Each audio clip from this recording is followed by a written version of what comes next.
दोस्तों, आज की कहानी का विषय है विनम्रता ही सफलता की कुंजी है। एक बार की बात है, एक संत से मिलने के लिए एक राजा आए।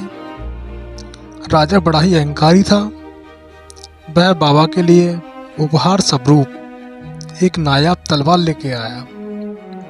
उसने बाबा से कहा, यह भेंट आपके लिए है। भेंट देखकर बाबा ने कहा, हे राजन, मैं शुक्रगुजार हूँ कि आप मेरे लिए बेशकीमती तलवार लेकर आए हैं, लेकिन मेरे यह किसी काम की नहीं है।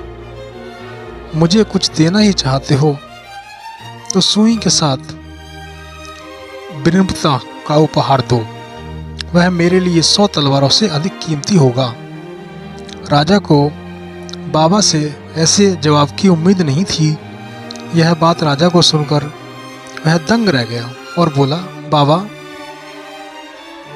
सुई ऐसी 100 तलवारों से मुकाबला कैसे कर सकती है? बाबा बोले, तलवार लोगों को मारने काटने का काम करती है, जबकि सुई मिलाने का काम करती है। एक बेशकीमती तलवार सिर्फ काटने का काम कर सकती है, जबकि एक छोटी सी सुई चीजों को जोड़ने का काम करती है। तोड़ना आसान है, जोड़ना बहुत कठिन है।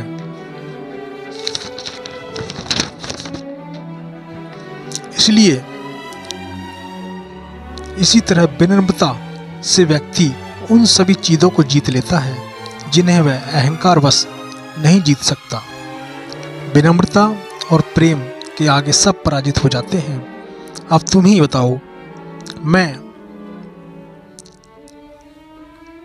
ऐसे में क्या ज्यादा कीमती है, तलवार एवं अहंकार या सुई और विनम्रता? राजा कुछ देर तक अपनी बात समझने की कोशिश करने लगा। थोड़ी देर बाद उसके समझ में संत की बातें सारी आ गईं। वो अपना सिर संत के चरणों में रख के बोला, महाराज, आज आपने मेरे जीवन की दशा बदल दी।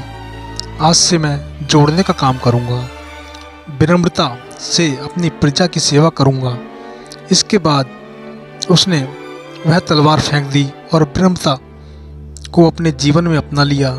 कुछ ही समय में वह राजा क्रूर स्वभाव से जाना जाता था, लेकिन अब वह अपने विनम्र स्वभाव से जाना जाने लगा और इस स्वभाव से वह प्रसिद्ध हो गया। इस धर्म ग्रंथों में का एक मूल मंत्र है, जो नम्र होकर सर झुकते हैं वही सर ऊपर उठते हैं। विनम्रता न केवल हमारे व्यक्तित्व में निखार लाती है, बल्कि कई बार सफलता का कारण भी बनती है। विनम्रता के कारण जो सम्मान मिलता है, उसका एक अलग ही महत्व है। मन की कोमलता और व्यवहार से विनम्रता एक बड़ी शक्ति है। कोमलता सदा जीवित रहती है, जबकि कठोरता जल्दी ही विनाश हो जाता है। तलवार कठोर होने का पदार्थ है, सबको काटती है, लेकिन कठोर पदार्थ को काटने की ताकत उसमें नहीं होती। महाभारत युद्ध के बाद धर्मराज युधिष्ठिर भीष्म पितामह के पास गए।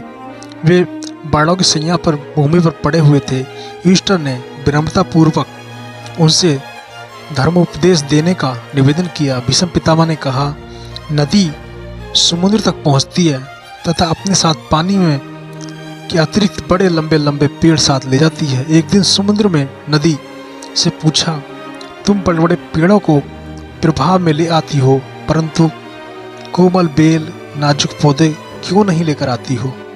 नदी बोली, जब पानी का बहाव बढ़ता है तो बेलें झुक जाती हैं और झुककर पानी को रास्ता दे देती हैं, इसलिए वो बच जाती हैं। जबकि पेड़ तनकर खड़े हो जाते हैं, इसलिए वो अपना अस्तित्व खो देते हैं।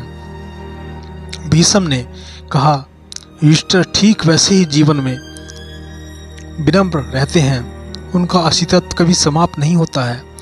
यह भी अक्सर देखा जाता है कि कई लोग अपने विशेष कार्य में माहिर होते हैं, लेकिन विनम्र स्वभाव से में उनका घर कार्यालय सदैव परेशानी का शिकार होते रहते हैं। विनम्रता कायरता नहीं, वह व्यक्ति को शांति, सहनशक्ति, सहनशीलता और ऊर्जा प्रदान करती है। मनुष्य यदि विनम्रता से जीवन सीख ले तो अनेक परेशानियों को देखते देखते समाप्त कर देगा।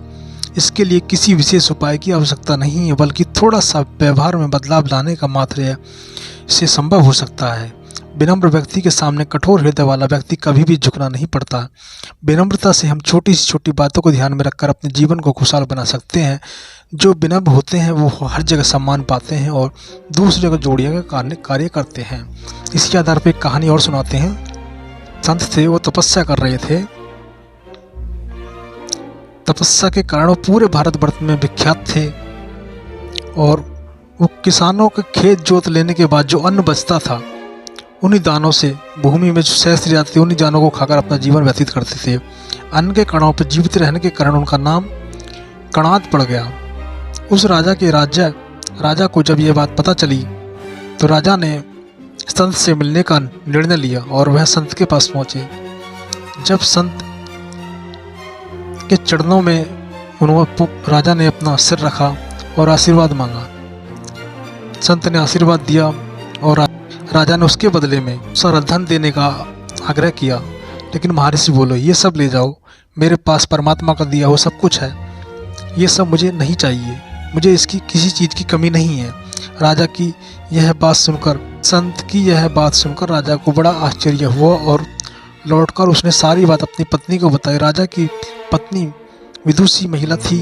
वह राजा से बोली, महाराज आज आपसे भूल हो गई, आपने ऐसे महापुरुष के पास देने पहुंच गए जिससे सब लेने जाते हैं। संतों के पास देने नहीं लेने जाते हैं, जिससे संसार की सांस्कृतिकता से कोई मतलब नहीं होता। वह सच्चा ज्ञान देने के अधिकारी होते हैं।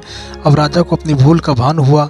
वह रानी के साथ महर्षि के पास ज्ञान अर्जन के भाव से पहुंचे। महर्षि आज मुझे ज्ञान दीजिए, सांसारिक वस्तुओं प्राप्ति मुझे नहीं चाहिए, आत्म साक्षात्कार से मुझे ज्ञान प्रदान कीजिए। तब संत ने कहा, राजन सच्चा वैभव सांसारिक वस्तुओं की प्राप्ति नहीं है, आत्म साक्षात्कार से होता है। उसे प्राप्त करने के बाद कोई भी मनुष्य के लिए शेष नहीं रहता। महर्षि की यह बात सुनकर राजा रानी का जीवन बदल गया। दोस्तों कहानी पसंद है, चैनल सब्सक्राइब करें। धन्यवाद।